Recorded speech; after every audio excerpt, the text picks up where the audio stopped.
What's going on? Welcome to the Blue Shoes Fitness Podcast, where we talk about strength training, nutrition, faith, family, and how all of those things work together for parents like you and me. My name is Coach Jay, and today we're going to get a little bit spicy. You've probably seen the unpopular opinion post style before, and I want to take a shot at this too. This is the first of a few new episodes in which I'll share some of my own unpopular opinions, and today's episode is specifically about nutrition topics. My goal of this is to offer some ideas that will challenge some of the widespread information and misinformation in hopes to provide a new and helpful perspective for you to learn from.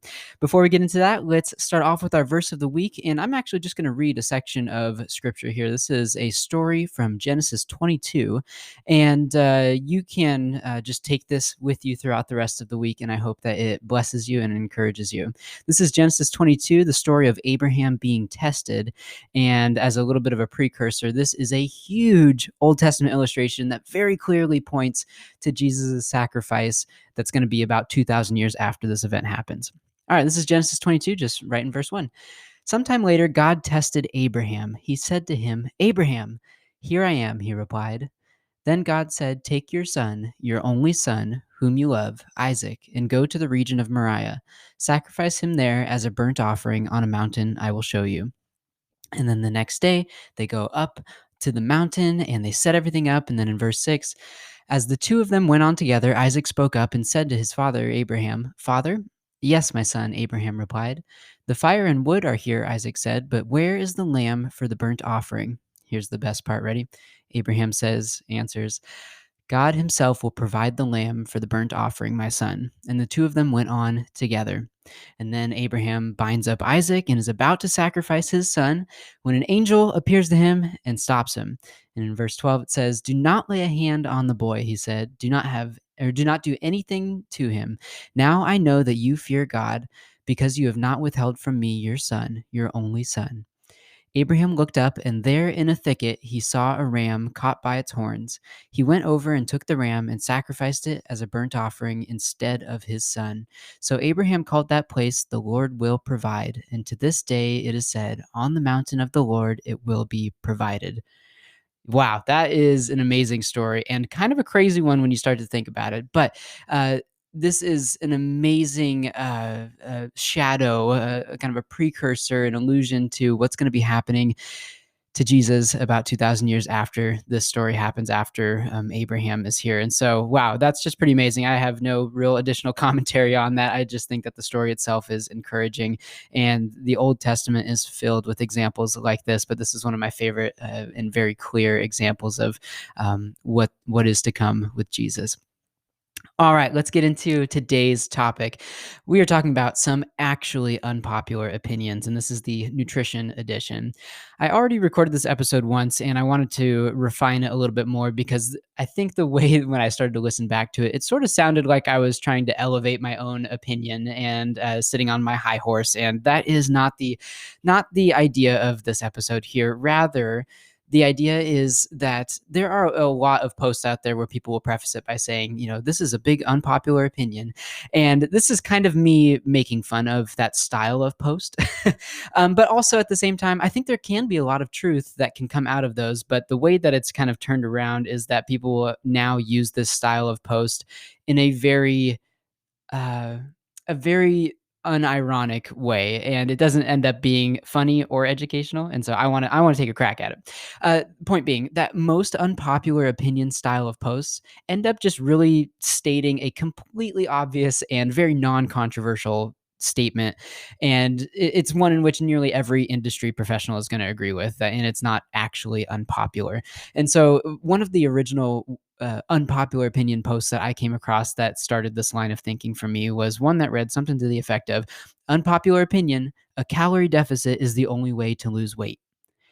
And you read that and you go, that's not unpopular at all in the slightest. And maybe it's unpopular from a marketing point of view, because there are many ways that, social media marketing in particular, where brands or individuals or coaches or companies will try to market ways around getting around a calorie deficit in order to lose weight. And so I read that and thought, that just that defeats the whole humor or educational side of this style of post. Another one that kind of goes along in that same line of thinking is unpopular opinion: you probably aren't eating enough protein.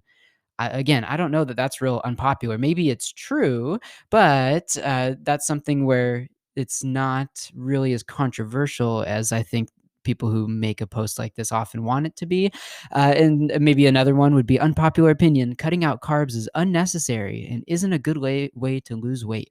Again, this is very not controversial, not actually unpopular, and just about every industry professional in the fitness and nutrition space is going to agree that yeah, these statements are pretty spot on.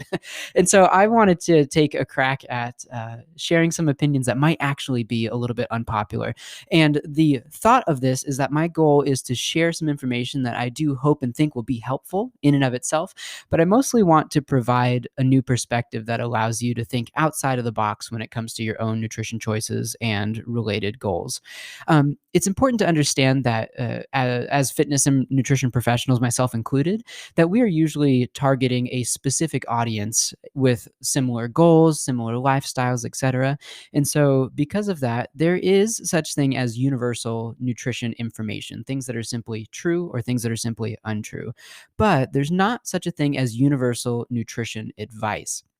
And when I think of advice or recommendations, I think of taking that information and figuring out what is relevant, what's helpful, what's most helpful to different individuals with different goals. And so with a unpopular opinion style post, we need to make sure that we delineate between those two, where there is such thing as objective and universal truth when it comes to nutrition information.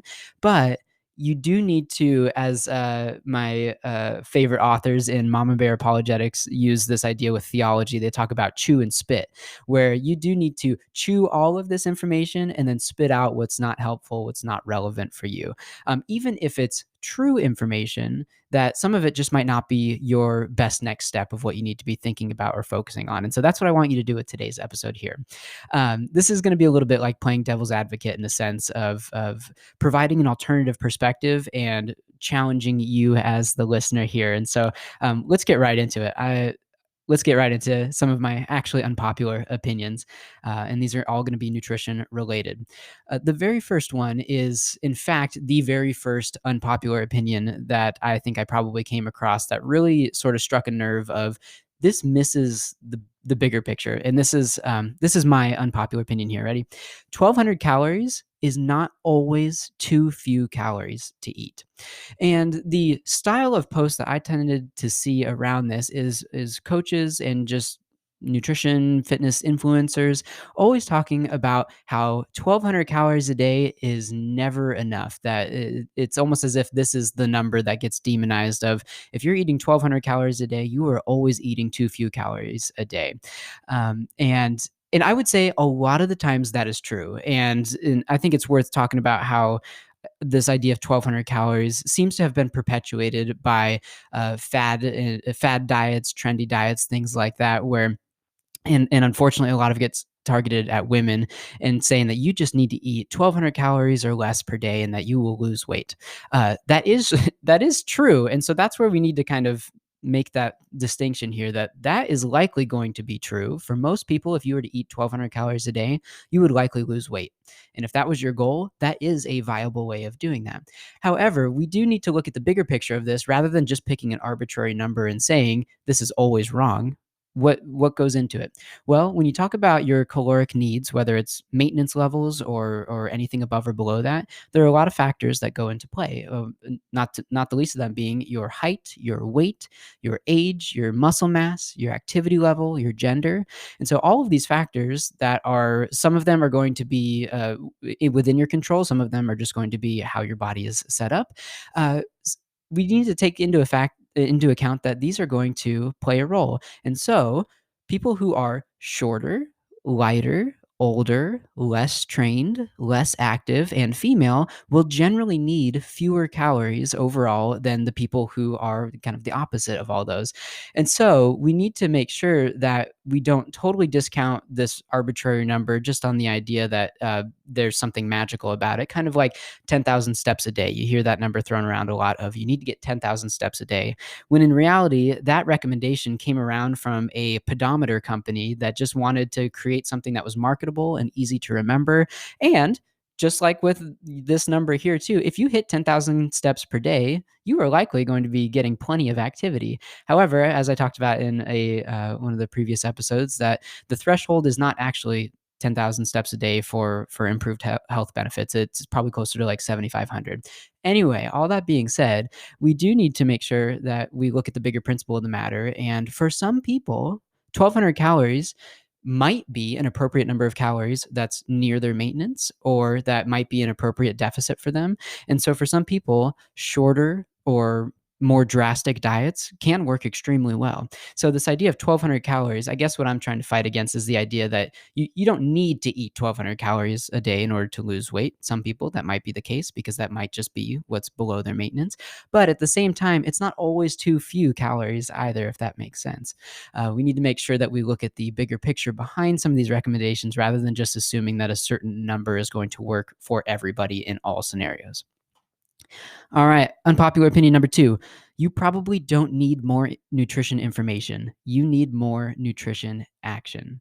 And again, think about all of this in terms of the type of client that I typically work with. Most of them are parents. Most of them have plenty of access to nutrition information, whether it's by way of even just social media, but if it's by way of actual textbooks, if it's by way of YouTube videos or research articles, or coaches like me of being able to ask questions and things like that.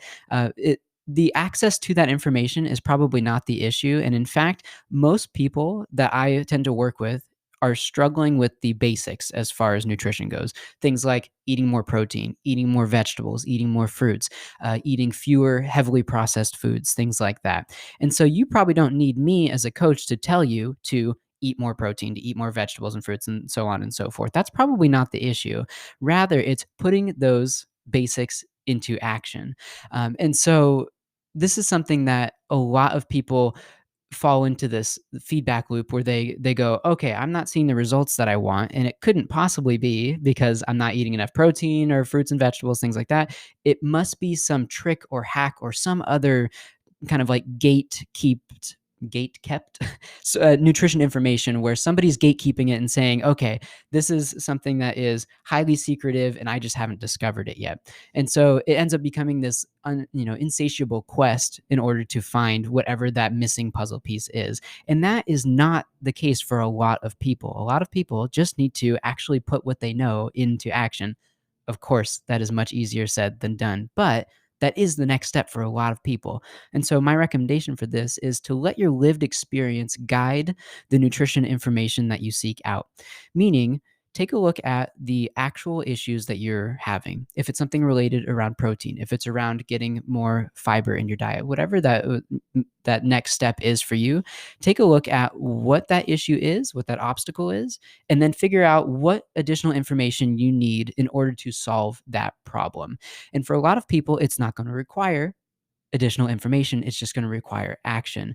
And this is a little bit on the defensive side where rather than thinking, okay, I know that I need to eat more protein, but I'm still going to spend all my time researching all of these more advanced level nutrition type topics and things like that, or almost these nutrition conspiracy theories, that's probably not going to be very helpful for you. And so think about where it is that you're at right now, your actual experience, and then find out what nutrition information you need to seek out based off of that. Next up, a lot of nutrition recommendations are given without recognizing the financial and time implications required to follow through on the advice. This is something that is not talked about nearly enough, and that's going to be my unpopular take on this here. This also includes the information that I've already talked about and we'll talk about for the rest of this episode too. And so I am certainly not exempt from this.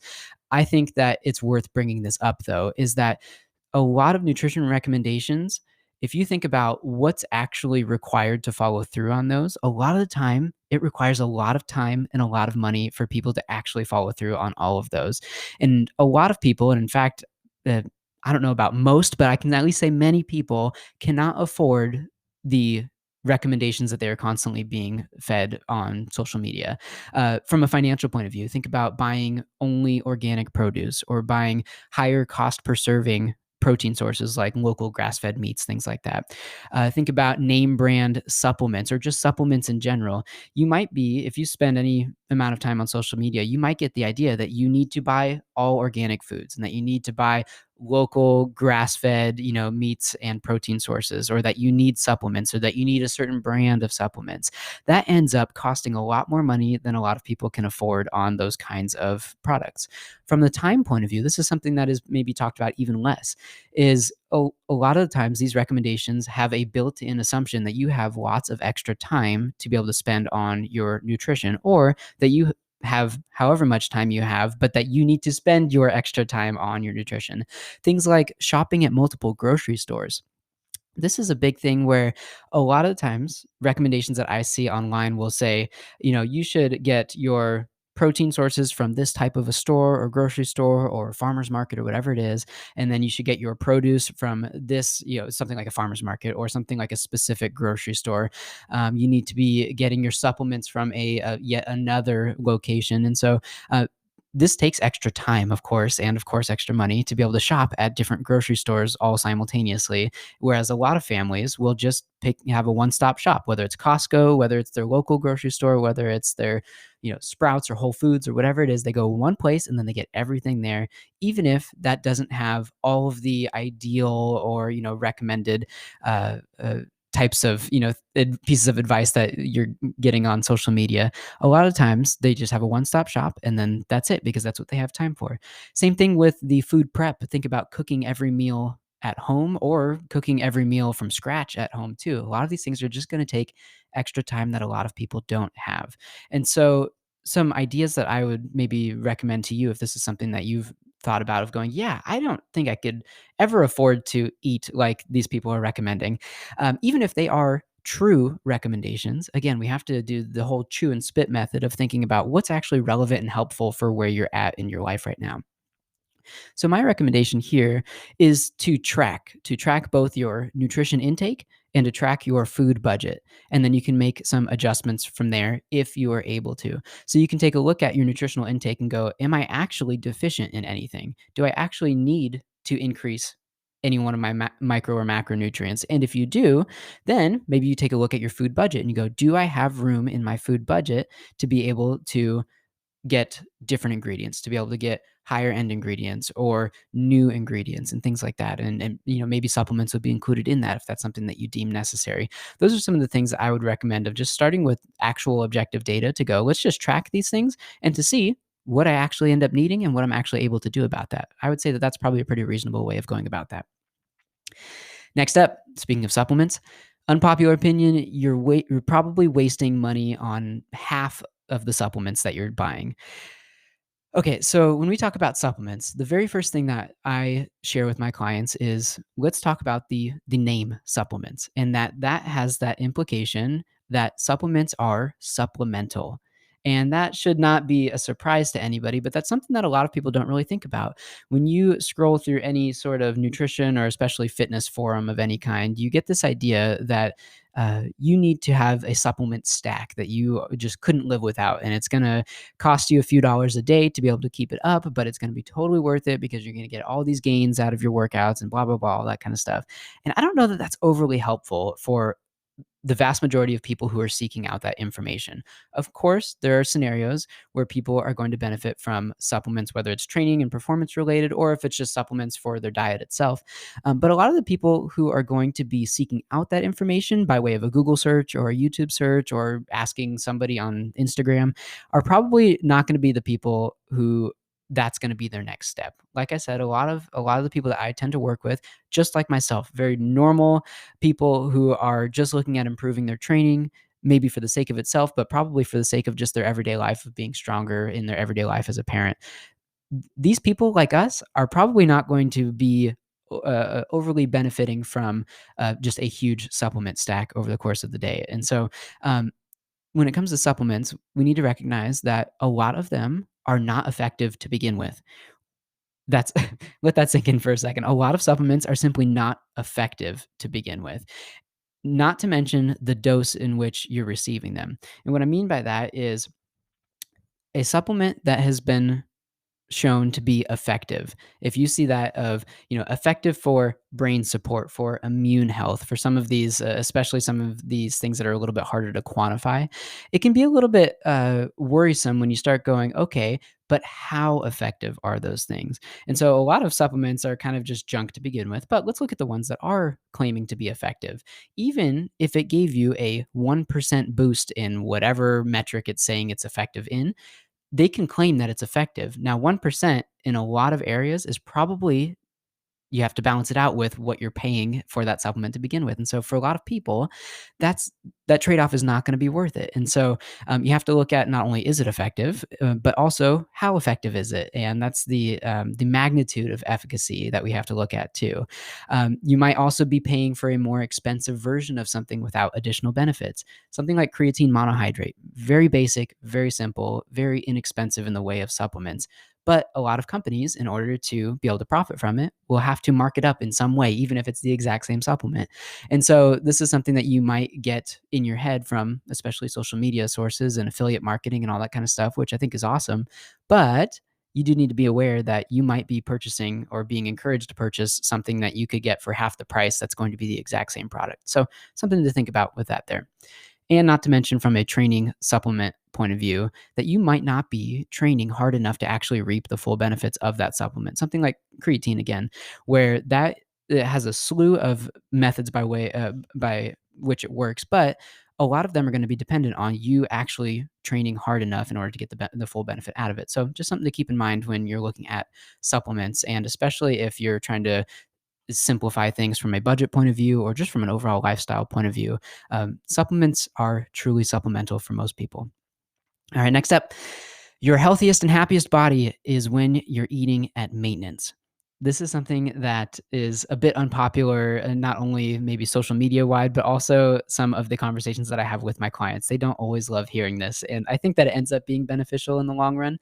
But for people who say things like, I've been dieting for years, it's almost as if dieting itself has become like a lifestyle or even a personality trait where it's just a defining feature of who you are, what you do, things like that. And rather than perpetuating this, I think it's worth fighting this with some healthy, personal psychology of recognizing that your body is probably going to be at its best shape when you are eating at or around maintenance calories, maintenance levels of macros, things like that. Diets are meant to be a means to an end, and they are meant to be short-term routes or roads, not the destination itself. And so you can use things like dieting, and I'm talking about in terms of fat loss, but we can apply this outside of that too. But a diet should be a road toward a destination, and then you revert to maintenance, whatever your new maintenance looks like, rather than constantly thinking that you need to flip-flop between being in a crazy caloric deficit and dieting down, and then all of a sudden you're trying to bulk back up, and then you're dieting down and bulking back up without any time spent in maintenance. Some people do that, and some people can do well with that, at least for a time, but your body is, as I mentioned here, going to be healthiest and happiest when you are right around maintenance. I think that's a fair place that a lot of people would stand to do well with spending more time at maintenance. So that's my hot take for maintenance there for you. All right, next up, here we go. Let's talk about protein. Eating 100 grams of protein per day is not difficult. Now, this goes in line with everything else that I've talked about here too, especially of making sure that we need to keep in mind that this is not always something that is going to be very easy for people to be able to do. It's going to take a level of intentionality and consistency and actual effort to change, but it doesn't have to be complicated, and it certainly doesn't have to be this like unfathomable thing. I pick on 100 grams of protein per day because this is, again, one of those recommendations that gets thrown out a lot that's easy to remember. And for a lot of people, this is a great kind of milestone in their protein intake journey. This is where I tend to start with a lot of my clients of trying to encourage them. Let's just see what it would take to reach triple digit numbers of protein. I have yet to calculate a client's macros for dieting, for maintenance, for building or bulking to where they would be significantly below 100 grams of protein. So for a lot of people, this would be a great milestone to be able to get to, because for a lot of people, they're not eating 100 grams of protein per day.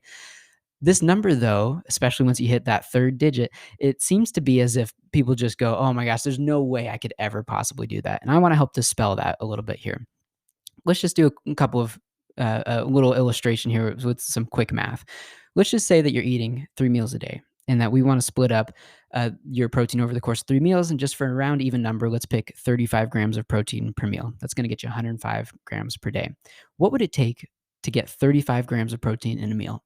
Well, that could look like 1.5 scoops of protein powder in like a protein shake, for example, 8 ounces or so of chicken breast or most lean meats, 1.5 cups of Greek yogurt, 5 eggs, 6 ounces or so of 8812 ground beef, which is that sounds like an odd number. That's from Costco's ground beef that they have in bulk. So some of these numbers here might sound like a lot. Think about 8 ounces of chicken breast. If you've never looked at what 8 ounces of raw chicken breast looks like, it's not a ton. And then when you cook it down, it looks even smaller. And so for a lot of people, you might actually be getting a good serving of 8 or so ounces of chicken per meal without really even thinking about it. And it doesn't have to, when you think of 8 ounces, you might think of half a pound, but really that's going to cook down and it doesn't have to be an insane amount. Same thing with look at a cup and a half of Greek yogurt or 5 eggs. That might sound like a lot in and of itself. You might not be someone who's like, I want to eat 5 eggs at a time, nor do I want to eat a cup and a half of Greek yogurt. Maybe you split the difference. Maybe you do a cup of Greek yogurt and 2 or 3 eggs, and bam, you're good to go. You don't have to go all in on one protein source. So just some ideas with this here. If you are trying to increase your protein over the course of the day or on a meal by meal basis, here are some ways that you might be able to work on that without just trying to go from literal 0 to 100 of in terms of protein. You can increase your portion sizes of your protein sources. You can make sure to include a primary protein source at each meal, even in smaller portions. If you recognize that maybe you have a dinner or a snack that just on an ongoing basis that there's not really a main protein source, maybe that would be a good place to start. You can combine protein sources, just like I talked about with the yogurt and eggs, not together. Maybe you could do that, but I wouldn't recommend mixing those. And then maybe even some higher protein snack options would be a good place to start on that there too. All right, let's go through one more here. Next up, tracking your calories and macros is the easy part. Now, again, I know that this is not always easy, but relatively speaking, tracking your calories and macros, this is data collection. This has nothing to do, we haven't even stepped into actually trying to do things that are going to change and result in new data. This is just collecting data in and of itself. So I know that's not always easy in an absolute sense because it still is going to take time and it's going to take effort, and both of those combined, it's going to require actual habit changes. But comparably, just collecting the information is the easy part. And the challenge comes with then interpreting that data and making adjustments to your habits. So that's something that it can be a bit of a hurdle to be able to get over, especially at the beginning when it feels like it's tedious. It feels like it takes time and effort, and you might not be at the point where you're seeing actual progress yet, especially if you're just tracking what your current diet looks like as opposed to trying to hit certain targets. That might be something where it can be a bit of a challenge, but it's worth doing, and it's worth thinking that this is the easy part, relatively speaking. All right, let's go over one more here. We have a minute. All right, last one. Your diet does not need to be sustainable for the rest of your life.